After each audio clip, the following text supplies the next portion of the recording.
আজকে 3টি মামলা ট্রাইব্যুনালে কার্যতালিকা লিপিবদ্ধ হয়েছিল। তার প্রথমটি ছিল পুলিশ অফিসারদের বিরুদ্ধে, আইজিপি চৌধুরী আব্দুল্লাহ আল মামুন সহ 23 জন আসামি প্রথম মামলায়। সেই মামলাতে আজকে 8 জন গ্রেপ্তারকৃতকে হাজির করা হয়েছিল ট্রাইব্যুনালে। এই মামলাতে আমরা দুটো আবেদন দিয়েছিলাম। একটা হচ্ছে চৌধুরী আব্দুল্লাহ আল মামুন ফরমার আইজিপি, তাকে আমরা জিজ্ঞাসাবাদ করতে চাই, যেহেতু তার নেতৃত্বে তিনি পুলিশের প্রধান ছিলেন, তার নেতৃত্বে সেই জুলাই আগস্টের সমস্ত হত্যাকাণ্ড, মানবতা বিরোধী অপরাধ সংগঠিত হয়েছিল, এপিসি ব্যবহার করা হয়েছিল, হেলিকপ্টার ব্যবহার করা হয়েছিল, মারণাস্ত্র ব্যবহার করা হয়েছিল। এই বিষয়ে তিনি আগে একটা জবানবন্দি দিয়েছেন। সেই জবানবন্দির সূত্র ধরে আরও অনেক তথ্য, যেগুলোর ব্যাখ্যা তার কাছ থেকে আমাদের দরকার। হেলিকপ্টার অপারেশন কার নির্দেশে হয়েছিল, কারা কারা যাত্রী ছিল, কতগুলো ফ্লাইট পরিচালনা করা হয়েছিল, কী ধরনের অস্ত্র পরিবহন করা হয়েছিল, পুলিশের প্রধান হিসাবে তার এটা জানার কথা। সেই বিষয়ে আমরা তাকে জিজ্ঞাসাবাদ করার জন্য একদিনের সময় চেয়েছি।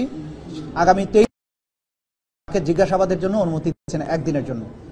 আর ওই একই মামলায় 2 মাসের সময় দিয়েছেন, 28শে এপ্রিল পরবর্তী তারিখ ধার্য করেছেন। এই সময়ের মধ্যে তদন্ত রিপোর্টের ব্যাপারে সময় দিয়েছেন, তদন্ত কাজ পরিচালনার জন্য রিপোর্ট দাখিলের কথা বলেছেন। দ্বিতীয় মামলা ছিল র্যাবের একজন সাবেক company commander, additional SP Mohiuddin Faruki. তার মামলাতে আমরা সময় চেয়েছি 3 মাসের তদন্তের জন্য। 28/5 তারিখে পরবর্তী তারিখ নির্ধারিত হয়েছে। তার বিরুদ্ধে অভিযোগ হচ্ছে তিনি অসংখ্য মানুষকে গুম করার সাথে জড়িত এবং গুমের শিকার ভিকটিমদেরকে তার অফিসে এবং বিভিন্ন আয়নাঘরে, নির্যাতন সেলে অমানবিক নিষ্ঠুরতম পন্থায় নির্যাতন করতেন এবং নির্যাতন করার ব্যাপারে তিনি একজন মাস্টার মাইন্ড, তার একটা স্পেশাল কোয়ালিটি আছে। সেই জন্য তার ব্যাপারে আমরা বলেছি যে এই মামলাগুলো তার নিষ্ঠুরতার সংবাদ প্রচারিত হবার পরে, আয়নাঘরগুলো যখন জাতির সামনে উন্মোচিত হয়েছে প্রধান উপদেষ্টার ভিজিটের পরে, তখন এই ভিকটিমেরা সাহসী হচ্ছেন এবং তারা এক এক করে আমাদের ট্রাইব্যুনালে অভিযোগগুলো নিয়ে আসছেন। সেই অভিযোগগুলোর ভিত্তিতে আমরা তদন্ত কার্য পরিচালনা করছে আমাদের তদন্ত সংস্থা। তৃতীয় পিটিশনটা ছিল আসামি আলেপ উদ্দিন, এডিশনাল এসপি, সাবেক র্যাবের একজন কোম্পানি কমান্ডার। আলেপ উদ্দিনের অভিযোগ সবচাইতে মারাত্মক। তিনি অসংখ্য মানুষকে গুম এবং নির্যাতন করার সাথে জড়িত। আজকে এই ট্রাইব্যুনালের কক্ষে আপনারা দেখেছেন, আমার পেছনে অনেকে দাঁড়িয়ে আছেন, যাদেরকে আলেপ উদ্দিন অপহরণ করে গুম করে বছরের পর বছর আটকে রেখেছিল, তাদেরকে নিষ্ঠুরতম পন্থায় নির্যাতন করেছিল। ইলেকট্রিক শক দেয়া, চোখ বেঁধে রাখা, উল্টো করে ঝুলিয়ে পেটানো, বিদ্যুতায়িত করা, এবং সবচাইতে মারাত্মক যেটা করেছিলেন যে একজন আসামিকে গুম করে রাখার সময়ে তার স্ত্রীকে, তার বিশ্ববিদ্যালয় পড়ুয়া স্ত্রীকে, তার স্বামীকে হত্যার ভয় দেখিয়ে তাকে বাধ্য করে একাধিকবার রমজান মাসে রোজা ভাঙিয়ে তাকে ধর্ষণ করা হয়েছে। এই তথ্য প্রমাণ আদি আমাদের কাছে এসেছে। আমরা এগুলো ট্রাইব্যুনালকে জানিয়েছি যে এরকম নিষ্ঠুর এবং জঘন্যতম অপরাধী যারা, তাদের ব্যাপারে তদন্ত কার্য পরিচালনা করতে সময় লাগবে, কারণ প্রতিদিনই নতুন নতুন ভিকটিমরা আমাদের কাছে অভিযোগগুলো নিয়ে আসছেন এবং তাদের তদন্ত এবং তাদের বক্তব্য, তাদের এভিডেন্স কালেকশন করার জন্য আমাদের সময় দরকার।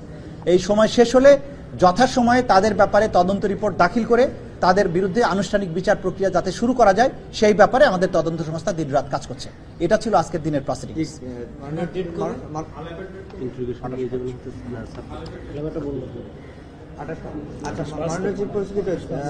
চৌধুরী আব্দুল্লাহ আল মামুনের মোবাইল ফোন এখনো পর্যন্ত জব্দ করা যায় নাই কেন? আমরা যেটা আমাদের তদন্ত সংস্থা চেষ্টা করেছে, তার মোবাইল ফোনের ব্যাপারে তাকে আমরা জিজ্ঞাসাবাদ করেছি, মানে আমাদের তদন্ত সংস্থা জিজ্ঞাসাবাদ করেছে। তিনি বলেছেন এই মোবাইল ফোন হারিয়ে গেছে। তার এই বক্তব্য সন্তোষজনক নয়, কারণ তিনি গ্রেপ্তার হওয়ার পূর্বে সেনানিবাসে ছিলেন বলে তিনি জানিয়েছেন।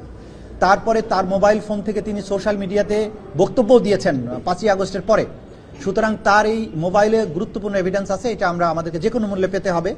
আমাদের তদন্ত সংস্থা আপ্রাণ চেষ্টা করছেন কোথায় উনি রেখেছেন এই সব বিষয়ে তাকে জিজ্ঞাসাবাদ করতে হবে। এই জন্য কিন্তু আমরা তাকে ইন্টারোগেশনের জন্য চেয়েছি এবং প্রত্যেক আসামির মোবাইল থেকেই আসলে অনেক গুরুত্বপূর্ণ তথ্য পাওয়া যাবে। এই জন্য আমাদের কাছে এটা একটা অমূল্য সম্পদ। আজকে আমরা আরেকটা কথাও আপনাদের মাধ্যমে জাতির কাছে বলবো, যারা এই আসামিদের মাধ্যমে গুমের শিকার হয়েছিলেন, তারা দয়া করে তাদের অভিযোগগুলো আমাদের তদন্ত সংস্থার কাছে অথবা আমাদের আন্তর্জাতিক অপরাধ ট্রাইব্যুনালের প্রসিকিউশনের কাছে নিয়ে আসুন নির্ভয়ে। বাংলাদেশ এখন স্বাধীন হয়েছে। অপরাধীদেরকে যাদের বিরুদ্ধেই প্রমাণ পাওয়া যাবে তাদের বিরুদ্ধে যথাযথ আইনগত ব্যবস্থা গ্রহণ করা হবে। যে কান্নায় তারা বছরের পর বছর গুমরে কেঁদেছেন, তাদের কান্নার দিন অবসান হবে যদি তারা ট্রাইব্যুনালের কাছে এসে তাদের বক্তব্য দেন, বিচারের মুখোমুখি করেন অপরাধীদের। আমরা চাই অপরাধীদের বিচারের মাধ্যমে বাংলাদেশ কলঙ্কমুক্ত হোক এবং যারা গুমরে গুমরে কেঁদেছেন বছরের পর বছর তাদের কান্নার অবসান হোক। আমরা সেজন্য তাদেরকে এগিয়ে আসার জন্য আহ্বান জানাই। আমার একটা প্রশ্ন, সেটা হচ্ছে কি প্রশ্ন?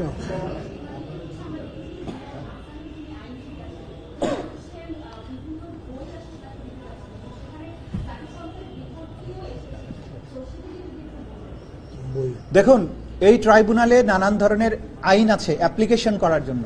উনি অ্যাপ্লিকেশন করেছেন যে এটা একটা অবান্তর অ্যাপ্লিকেশন। তিনি বলেছেন একটা গোপন খামের মধ্যে ভরে বইপত্র উনি জেল অথরিটির মাধ্যমে জিয়াউল হাসানের কাছে পৌঁছাতে চান, কিন্তু কোর্টে যখন বলছেন তখন বলছেন আমি আইনের বই দিব এবং জাতিসংঘের রিপোর্ট দিতে চাই। আমরা আদালতে বলেছি যে কোনো কারা কর্তৃপক্ষের কাছে আগে তাকে রিকোয়েস্ট করে বলতে হবে আমি এই জিনিস আসামির কাছে দিতে চাই। যদি কারা কর্তৃপক্ষ সেটা রিফিউজ করে, তাহলে যদি সেই রিফিউজালটা এই মামলার সাথে সংশ্লিষ্ট হয়, যে ডকুমেন্ট দিতে চাচ্ছে সেটা যদি এই মামলার সাথে ট্রাইব্যুনালের মামলার সাথে সংশ্লিষ্ট হয়, তাহলেই কেবল ট্রাইব্যুনালে আবেদন করা উচিত।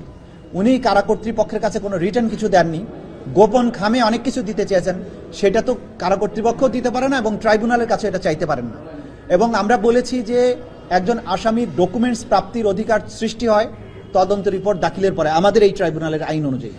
যখন তার বিরুদ্ধে ফর্মাল চার্জ দাখিল হবে তখন প্রসিকিউশনের যে সমস্ত ডকুমেন্ট তার বিরুদ্ধে ব্যবহার করা হবে বলে আমরা মনে করব, সেগুলো সব কিছুর কপি আমরা তাকে দেব। তখন সেই কপিগুলো তাকে সার্ভ করার প্রশ্ন আসবে এবং সেটা যদি না পায় তখন তিনি আবেদন করতে পারেন। এখন আজকে কথা নাই বার্তা নাই, আমি জেল অথরিটিতে আমি এটা দিতে চাই সেটা দিতে চাই, যেগুলো এই মামলার সাথে কোনো সম্পর্ক নাই। এই ধরনের অ্যাপ্লিকেশন দিয়ে তাদের একটা উদ্দেশ্য বোঝা যাচ্ছে, তারা ডেলিবারেটলি এই ট্রাইব্যুনালের মধ্যে একটা সবসময় টেনশন তৈরি করে রাখতে চান, ট্রাইব্যুনালকে নানান কাজে বিজি করে রাখতে চান যাতে মূল বিচার কার্য অগ্রসর হতে না পারে। আমরা ট্রাইব্যুনালকে বলেছি এই জাতীয় ফেলাসাস, অযৌক্তিক, যেগুলো আইনের মধ্যে নাই, এই জাতীয় অ্যাপ্লিকেশন এন্টারটেইন করার কোনো সুযোগ নাই, সেটা আমরা কোর্টের কাছে বলেছি।